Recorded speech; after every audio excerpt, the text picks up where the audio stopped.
Hello, ladies and gentlemen. My name's StepsBasic, and welcome back to the Comfy Cozy Community Show. Little phlegmy. That's fine. I just had some chocolate just before coming online, and that's a stupid thing to do. But that's not what's important. What's important is for today. Today's topic. Today, we're doing the review for Spider-Man, and I'm not talking about Spider-Man Miles Morales. I'm talking about all the Spider-Man games that we played so far for the channel. There was so much to love here. Now, I'm going to start off doing a weird thing where I'm going to start off immediately and I'm going to tell you that these games are easily a 9 out of 10 for me. 4 out of 5. Would play again. Would recommend anyone to play them. So what else is there to say? I mean, honestly, why? Why do I love these so much? Okay, so first of all, the story. The story alone is amazing. Now, no pun intended, of course. The story alone is amazing. Now, I have been a big fan of Spider-Man for a long time. And as I have, throughout my life, enjoyed various different aspects of the character, looking at him battling Kingpin, looking at him becoming the Man Spider, looking at him throughout the years and all of his... not all of his, but a lot of his deviations and derivations and who he's been and who he's grown up to be and everything. And I've absolutely loved all of them. Now, I wouldn't say he's my favorite character. That's Kiddo's favorite character, not mine. But that being said, like, I love Spider-Man. But I love, like, not just Spider-Man, but the versatility of Spider-Man. And with the introduction of Into the Spider-Verse and the various different... Spider-Man across the multiverse adds an even bigger layer of just awesomeness to it.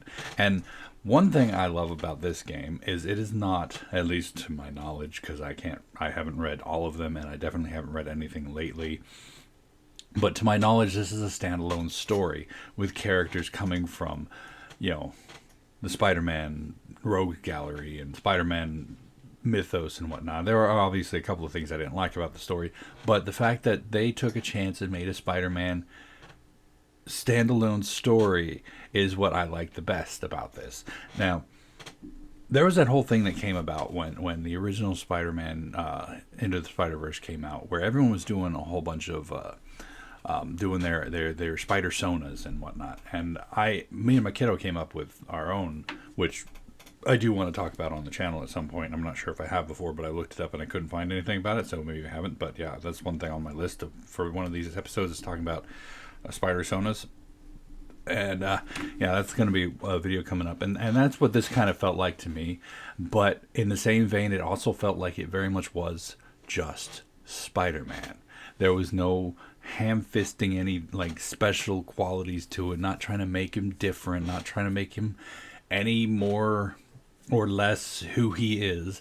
He was Spider-Man, and I'm saying that for both the characters. We had Spider-Man and we had Peter Parker and we had Miles Morales, and I think these games did a perfect job of not only creating the character, introducing the protege, and moving on without showing the full origin story for the Peter Parker Spider-Man, which we've seen about a million times. And that in and of itself was great for establishing what this series is. And this series is Spider-Man. It's not talking about Peter Parker. It's not talking about Miles Morales. It is Spider-Man. And that's the cool part. Because Spider-Man is not just a name for a person. Not like they did with Lady Thor, which I was not really a fan of, because they could have just been like, it's Jane Foster, not Lady Thor, but they're really playing up the fact that, it's Lady Thor. It's like, no. It's Jane Foster. Stop trying to make her a different character. And in this case, it's like we have Spider-Man, who is the superhero. But Spider-Man is not just a name, it's a title. So we've got Miles Morales and Peter Parker, and also, Gwen Stacy, and I want to say his name was Javier, but I don't think that's accurate. My brain is doing a fuzz again. But like Spider-Man from the future, 2099, him. But he wasn't in the game series, obviously. And so overall, the story itself, while being a risk, and something that we sorely need, where they didn't just retell another story from the Spider-Man universe. They made their own. Again, as far as I know, because I haven't read all of the Spider-Man stuff, and definitely nothing recent. But that's fantastic. They took a chance and they made something new using an old IP. I admit, but still, they made something new, and it was fantastic. Now, problems I had with the story. It did lean a little into cliches, i.e., the friend becoming the enemy thing. Of course, Otto Octavius has always been that sort of thing, but then Finn as the Tinkerer was tragic. And then, of course, they had the sacrifice at the end, where the hero has to give himself up, so to speak, and see the error and the damage and everything happen. And then Finn killing herself at the end of Miles Morales, and then Spider-Man having to face down his best friend, kill him there, and then of course the death of the mentor with Aunt May, and luckily we didn't see that in this one, because we still have a sequel coming out. I was actually worried towards the end that they were going to kill Miles off, and I was going to be like, don't do it. But they didn't. I was glad they didn't. Oh my god, that would have been horrible. Because we want to see him in Spider-Man 2, which has been announced, and I'm going to play that when it comes out. I'm excited about it. I hope you are too. But yeah, like the things I didn't like about it were they did lean a little bit on tropes, which, to be fair, you have to, because tropes are tropes for a reason, because they work. I really hated that Aunt May died, and I wish that we could have done something differently there. I guess technically Miles also had a death of the mentor, but that was more in Peter's story when Jefferson died. But yeah, and I hated the whole like conflict between Mary Jane and Peter, that whole relationship snafu, because like when I think about it, and yes, I know, I've seen it, I've read it in the comics, there were times when Peter and Mary Jane weren't together, but whenever you think about Peter Parker and his love life, with the exception of Gwen Stacy, you're always thinking about Peter and Mary Jane, because that is the most used, most played up story arc. The Gwen Stacy story was a bit different, far more tragic, as depicted by the Andrew Garfield Spider-Man, the Amazing Spider-Man series, I think it was. As depicted by that, we saw just how bad that relationship ended, and like Into the Spider-Verse's Gwen Stacy saw it the other way around, which was cool. I didn't like that we didn't have a Green Goblin yet, but I guess they're setting that up for the sequel, because I guess if you think about it, the Green Goblin is like the iconic Spider-Man villain. Like, he is the one that we all know when we think of the arch nemesis. We think of Batman and the Joker. We think of Superman and Lex Luthor. We think of Spider-Man and the Green Goblin. Those are arch nemesis. So putting him in the first game, he was there, obviously, but he wasn't an enemy yet. He wasn't a thing yet. And so, of course, we have to say that for the sequel. And the sequel will hopefully do it and do it well. And I gotta admit, I'm going into the sequel with a lot of high expectations, which may end up making me a bit disappointed, but it's fine. Mechanics for the game, almost flawless. Playing it on normal mode and then playing it on ultimate and the whatever the highest level for Peter Parker's game was, playing it first on normal and then on the super hard level, the highest difficulty levels, really gave me an idea of just the flaws within the system, because the perfect timing, perfect block, perfect dodge, perfect parry situations actually became easier in the higher difficulty ones, because in the original one, it in the lower difficulty, it built up too much into it. So it's like slow, and then okay now. But in ultimate difficulty and whatever Peter Parker's master level difficulty was, it was like, be careful, okay now. So it's like you had to react quickly. So it really showed that there was a problem with the spider sense being too early in it. And playing it on the highest level difficulty kind of fixed it. Of course, there were times when I was playing Miles Morales when he was just not reacting when I was telling him. I was pushing the button, and he's like, "Nah, I'm just gonna stand here. It's cool. Do your thing." And then, of course, there were times when it was like I would jump through the air. I'd be looking straight at the guy I want to zip at, and I push the triangle button to zip to him, and he'd like shift the camera suddenly. We're going here. I'm like, no, that's not where I told you to go. That's combat functions. Those were few and far between. They did happen, and they were really frustrating when they did. But for the most part, I'd say definitely 8 to 9 level for quality in combat.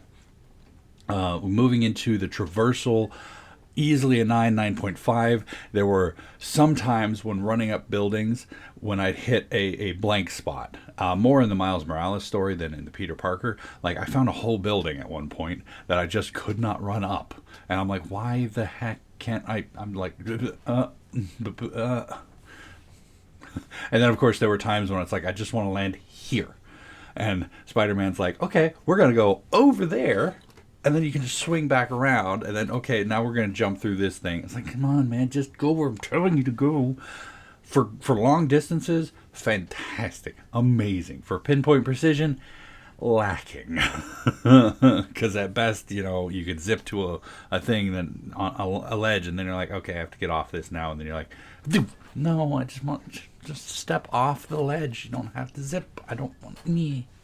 But traversal was exactly what you want from Spider-Man, in that it was freeing, it was exciting, you were zipping around, flying through the city, and just having so much fun. So easily, yes, boom. Easily high 9.5 rating for that. Going back, like story, I definitely put about 8.5 to 9 because it had a lot of emotion to it. I forgot to mention, I don't know if I said that, but it had a lot of emotion in it and whatnot. There was one thing that I'm kind of grading it on that I don't grade other things on, which was nostalgia baiting. There were definitely bits and pieces of it that were incredibly nostalgia bait, where you would have references to things that happened in other things. But they were mild and not overly expressed in your face. Here, feel things. Remember this, remember this, remember this. It's like looking at the Spider-Man's backpacks and whatnot, the side quests to go find those, and it was nice to have and not in your face, which earns it a good 9, a good solid 9. The fact that nostalgia bait is in there kind of lowers it a little bit, but it's not bad, so I'm not upset about it. And I know the whole reason to make one of these IPs is to get the fans of the show, so they're going to give them something. So I can't always hope for no nostalgia bait. Let's see. Making the characters themselves. The characters themselves, I don't like. I mentioned while playing Miles Morales that I know almost nothing about Miles Morales as a Spider-Man. My experience with him is from Into the Spider-Verse. I have not read any of his comics. I do know that there was a bit in Secret War, I think it was, comics where Ms. Marvel killed him because he predicted the death of, because he was predicted to kill Captain America. That's the extent of my knowledge about Miles. Was he the one predicted, or was he the one who did the predicting? No, he was the one who was predicted to kill Captain America. See, I know nothing about Miles, but this game did a brilliant job of not only establishing who he was, but separating him from Peter Parker and being like, he is not just Peter Parker, but younger, or something like that. He is his own character. He is special in his own ways. He's different. He is not Peter. He is Miles Morales, Spider-Man. He's not Peter Parker Jr. And that, in my opinion, was probably the best they could have done it. Like, if they'd have tried to just make him a carbon copy of Peter, I would have been so disappointed. And as such, like, his character in the game actually put Miles Morales, above the original Spider-Man game to me. Like, I enjoyed it. I had a lot more fun playing it, and the whole like Venom touch to it added a new layer of combat fun. As far as that is concerned, like, they did a good job with that. With Peter himself, they did a good job of demonstrating who he was, his familial attachments, how much he cared about people, and at the end, especially when it turned out, like, oh, we found out that Octavius knew all along that he was Peter and still betrayed him anyway. You could see the raw emotion expressed in the voice acting lines, expressed in the facial features, told through the story, just how much that hurt him, knowing that he was betrayed so handily by Otto. And it's like, you just felt the pain in it. Like, why? Oh my God. So they did a fantastic job with that. And moving on, I haven't mentioned it a whole lot, but the side story, the City That Never Sleeps DLC, I felt like it was, in my opinion, the way you need to do a DLC. You don't add to the game. You don't finish the game in the DLC. So having the entirety of a new story told within the confines of these three DLC really helped to not only was it a good way to use DLC, but it was a good story in and of itself, because it goes from Felicia to Silver Sable to Yuri, watching Felicia, Yuri to Silver Sable, and watching how much the magia and everything affected their lives and just ruined their values, and in Yuri's case completely corrupted her to the point where she's like, I'm sick and tired of you, you have to die, sort of thing. And it's like, wow, I'm kind of more on Yuri's side than Peter's in this case. It really showed a difference between Peter and his self-righteous, no offense, need for justice, as opposed to Yuri's final justice approach, if you will. Because the superhero can't kill, and there are a lot of reasons for that, and I for the most part agree. I should make a video on that sometime, but it's just the way it demonstrated the differences in the characters and whatnot. So easily these three, like, I call them as three games, because The City That Never Sleeps, while being DLC for the original game, was easily a standalone game by itself. A short one, albeit, yes, but still so good. And so, as it turned out, all three of these games, all together, fantastic. Improving off each other, getting better as it goes along, and creating an overall warm and fuzzy feeling for the sequel, which hopefully will be just as good, if not better. But yeah, apart from that, I'm going to say Spider-Man, The City That Never Sleeps, Spider-Man Miles Morales, easily a 9 out of 10.